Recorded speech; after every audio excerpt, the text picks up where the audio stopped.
Hello friends, the success education cafe के एक और स्पेशल वीडियो में आपका स्वागत है। आज हम डिस्कस करेंगे एक बहुत ही महत्वपूर्ण टॉपिक पे, यानी कि नॉर्मलाइजेशन पे, जो सचिवालय सहायक जो BASCC के एग्ज़ाम CGL 3 में लागू होने वाली है। और ये आपके इस ड्रीम जॉब को कैसे अफेक्ट करेगी और स्कोर प्लस होगा या माइनस होगा, इसके लिए आप इस वीडियो को अंत तक ज़रूर देखिए। लेकिन उससे पहले हम एक नोटिफिकेशन पे नज़र डाल लेते हैं। ये बिहार कर्मचारी चयन आयोग का नोटिफिकेशन है, जो BASCC CLG का नोटिफिकेशन है ये, और जिसमें सचिवालय सहायक और कुछ अन्य परीक्षाओं को भी सम्मिलित किया जाएगा। तो इसमें क्या लिखा है उसको हम पढ़ते हैं। बिहार कर्मचारी चयन आयोग परीक्षा संचालन नियमावली 2010 के आलोक में 40,000 से अधिक आवेदन प्राप्त होने पर प्रारंभिक परीक्षा आयोजित की जाएगी। मतलब ये बता रहे हैं कि 40,000 से अधिक आवेदन आए तो प्रारंभिक परीक्षा का आयोजन किया जाएगा। तो देखिए, अभी तक जो सूचनाएं आ रही है उसके अकॉर्डिंग लगभग 14 लाख एप्लीकेशन आ चुके हैं। इसका मतलब ये है कि PT तो होगा ही होगा, PT तो होना ही होना है, आपको पहले से ही पता था। लेकिन आगे पढ़ते हैं। इसमें अधिक आवेदन प्राप्त होने पर प्रारंभिक परीक्षा एक से अधिक चरणों में आयोजित की जाएगी और विभिन्न चरणों में आयोजित किए जाने की स्थिति में परिणाम समानीकरण की प्रक्रिया अपनाते हुए तैयार की जाएगी। ये सबसे ज़्यादा महत्वपूर्ण है। ये क्या है? जो परिणाम है समानीकरण की प्रक्रिया को अपनाते हुए किया जाएगा। समानीकरण मीन्स नॉर्मलाइजेशन। देखिए, नॉर्मलाइजेशन को अभी मुझे लगता है जो बिहार में एग्ज़ाम हुए उसमें ज़्यादा एग्ज़ाम में उससे लागू नहीं किया गया है। तो नॉर्मलाइजेशन क्या होता है, आज हम इस वीडियो में डिस्कस करेंगे और समझने की कोशिश करेंगे क्यों होता है, कैसे होता है और इसके फ़ायदे क्या हैं। अब ये महत्वपूर्ण सवाल ये है कि नॉर्मलाइजेशन की प्रक्रिया की ज़रूरत क्यों पड़ी। तो देखिए, इसके पीछे कारण यह है कि अभी हाल फिलहाल में क्या हुआ है कि जो आवेदन की संख्या है लाखों में पहुंच गई है और कई आयोग ने एग्ज़ाम को ऑनलाइन मोड में कंडक्ट करना शुरू कर दिया है। लेकिन हमारे देश में इतना डेवलप्ड इंफ्रास्ट्रक्चर या कंप्यूटर सेंटर नहीं है इस सारे कैंडिडेट का एक साथ एग्ज़ाम कंडक्ट करवाया जा सके। इसलिए कई शिफ्टों में एग्ज़ाम लेने का प्रोसेस स्टार्ट किया गया। IBPS जो बैंकिंग के लिए एग्ज़ाम कंडक्ट करवाती है, नॉर्मलाइजेशन को लागू करने वाली सबसे सफल संस्था रही है। नॉर्मलाइजेशन का उपयोग बड़े फेयर तथा सक्सेसफुल तरीके से IBPS ने किया है। और हाल के वर्षों में जैसे CTET ने जो अभी लास्ट जो सेंट्रल टीचर एलिजिबिलिटी टेस्ट हुई, यानी कि जो CBSE कंडक्ट करवाती है टीचर की एलिजिबिलिटी के लिए, उसमें भी नॉर्मलाइजेशन की प्रक्रिया को अडॉप्ट किया गया। इसके अलावा जो SSC है, सेंट्रल SSC है या रेलवे है और NTPC का एग्ज़ाम है, और भी बहुत सारे आयोग है जो नॉर्मलाइजेशन की प्रक्रिया को अपनाती है। क्योंकि शिफ्टों में जब एग्ज़ाम होती है तो नॉर्मलाइजेशन को प्रक्रिया को अपनाना लाजमी हो जाता है, क्योंकि उसमें क्या होता है ना कि कई तरह के शिफ्ट में क्वेश्चन के लेवल का काफ़ी डिफरेंस होता है, तो इसकी वजह से नॉर्मलाइजेशन की प्रक्रिया को लागू करना पड़ता है। देखिए दोस्तों, आज हम समझने की कोशिश करेंगे कि नॉर्मलाइजेशन को क्यों और कैसे लागू किया जाता है। एक हम आसान एग्जाम्पल की सहायता से समझने की कोशिश करेंगे, लेकिन उससे पहले जो ओरिजिनल फार्मूला होता है उसको हम एक बार उस पर नज़र डाल लेते हैं। साइंटिफिक फार्मूला ऑफ नॉर्मलाइजेशन ये काफ़ी कॉम्प्लिकेटेड है। श्योर भी नहीं है कि हर एग्ज़ाम में ये फॉलो किया जाता है या नहीं किया जाता है। देखिए, ऐसा क्यों करना पड़ता है। देखिए, जो क्वेश्चन सेट करते हैं, जो क्वेश्चन सेट करने वाले एग्जामिनर होते हैं, उनके लिए क्वेश्चन का डिफ़िकल्टी लेवल एक समान रखना बहुत ही टफ जॉब होता है। एक ही सेट में कई सारे सब्जेक्ट होते हैं, कई सेक्शन होते हैं, तो सेम लेवल बरकरार रखना नेक्स्ट टू इम्पॉसिबल होता है। कुछ शिफ्ट का लेवल हार्ड हो जाता है क्योंकि एवरेज स्कोर कम होता है, लेकिन कुछ सेट जो सेट होते हैं कुछ शिफ्ट में इजी होते हैं तो एवरेज स्कोर काफ़ी हाई चला जाता है। तो नॉर्मलाइजेशन से क्या होता है ना, एक साइंटिफिक फार्मूला है नॉर्मलाइजेशन का, जिससे कम स्कोर वाले जो लोग हैं, जिस शिफ्ट में हार्ड क्वेश्चन आए थे तो जाहिर है उनके कम स्कोर आए होंगे, उनको थोड़ा ग्रेस मार्क्स देकर उसके स्कोर को बूस्ट किया जाता है, ताकि वो जो ईजी लेवल वाले शिफ्ट थे उसके स्कोर की बराबरी कर सके।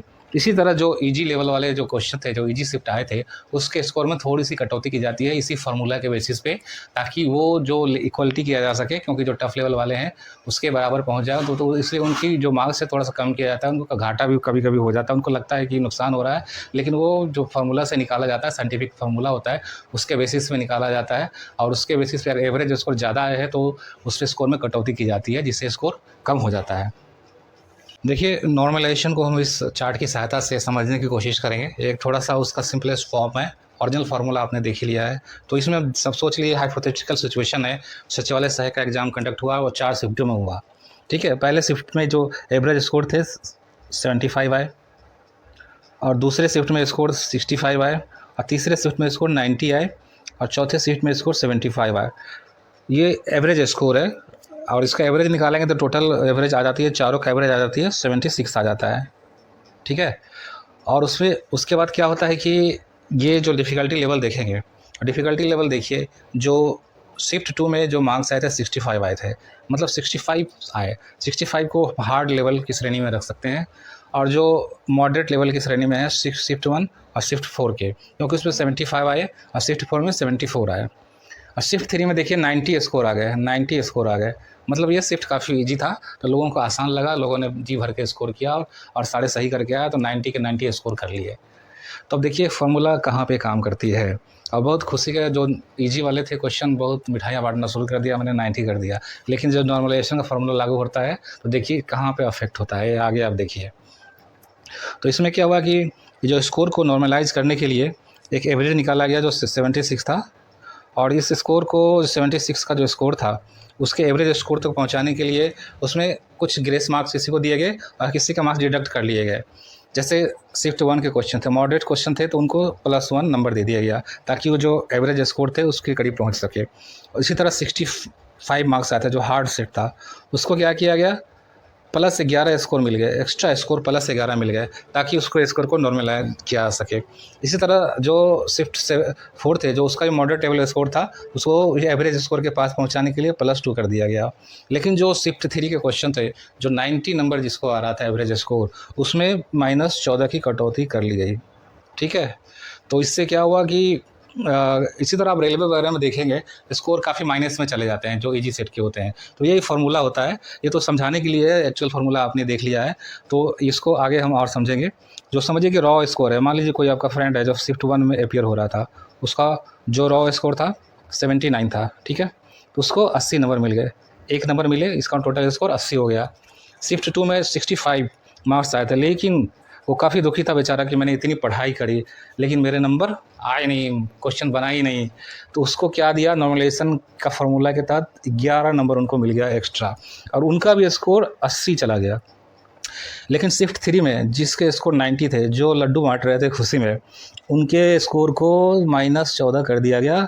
ठीक है। और उनका स्कोर जो रॉ स्कोर 92 थे, जो 92 स्कोर लेके आए थे, लेकिन उनका स्कोर 78 पे आ गया। तो देखिए ये इसी तरह शिफ्ट 4 में देखेंगे कि +2 मार्क्स उनको ग्रेस मार्क्स दिए गए नॉर्मलाइजेशन करने के लिए, और उनको 73 मार्क्स आया। तो आप देखिए इस तरह से कि जो मान लीजिए 80 कट ऑफ मार्क्स गया, तो जो 75 नंबर लगे उनका सिलेक्शन हो गया, और जो 65 मार्क्स में लाए उसका भी सिलेक्शन हो गया। लेकिन जो 92 मार्क्स लेके आए उनका भी सिलेक्शन नहीं हुआ। तो ये नॉर्मलाइजेशन की प्रक्रिया है जिसके तहत मतलब जो बराबरी लाया जाता है स्कोर के लेवल को, ताकि किसी को नुकसान ना हो, किसी को फ़ायदा नहीं हो। लेकिन दोस्त ये जो सबसे बेस्ट तरीका तो है कि एग्ज़ाम एक शिफ्ट में होना चाहिए। कुछ ना देखिए, लाख टके का सवाल है कि नॉर्मलाइजेशन का फ़ायदा है या नुकसान है। देखिए इसके लिए थोड़ा हम पीछे की ओर चलेंगे। जब शिफ्टों में एग्ज़ाम स्टार्ट हुई थी तब क्या था कि नॉर्मलाइजेशन का प्रोसेस लागू नहीं होता था।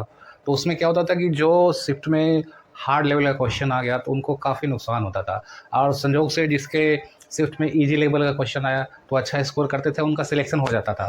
तो ये जो विसंगतियाँ थी इसको दूर करने के लिए नॉर्मलाइजेशन का प्रोसेस लागू किया गया, और डेफिनेटली इसका फ़ायदा है अगर एग्ज़ाम शिफ्टों में होती है तो। लेकिन जो मैं पहले ही बता चुका हूँ, जो सब द बेस्ट है कि एक शिफ्ट में एग्ज़ाम होना चाहिए, न किसी को फ़ायदा न किसी को नुकसान। तो लेकिन हमारे पास अभी कोई चारा नहीं है, कैंडिडेट बहुत बढ़ते जा रहे हैं, तो शिफ्टों में लेना पड़ता है। शिफ्टों में लेने के लिए normalization is the best process. देखिए अब शिफ्ट दोनों तरह के होते हैं, आसान शिफ्ट होते हैं जिसके क्वेश्चन इजी होते हैं, और जो हार्ड शिफ्ट होते हैं। ठीक है। तो वो हार्ड शिफ्ट में भी वेरी हार्ड भी हो जाते हैं कभी कभी, इजी में भी वेरी इजी भी हो जाते हैं। तो देखिए मैं जो अगला वीडियो बनाऊंगा, अगर आप लोग कहेंगे, कमेंट करेंगे कि आसान शिफ्ट वाले इसका फ़ायदा कैसे उठाए, तो आसान शिफ्ट वाले जो कैसे फ़ायदा उठाए, ज़्यादा स्कोर आता है तो उसको कैसे मैनेज करे। इसी तरह हार्ड शिफ्ट वाले, अगर उसके शिफ्ट में क्वेश्चन का लेवल हार्ड आ जाता है तो उसको कैसे टैकल करे, कैसे मैनेज करे। अगर आप लोग चाहते हैं कि मैं इस पर वीडियो बनाऊँ तो इसका बहुत फ़ायदा होगा आपको, तो कमेंट करके बताएं, मैं अगला वीडियो इस पर ज़रूर बनाऊँगा। तब तक के लिए thank you, all the best, bye.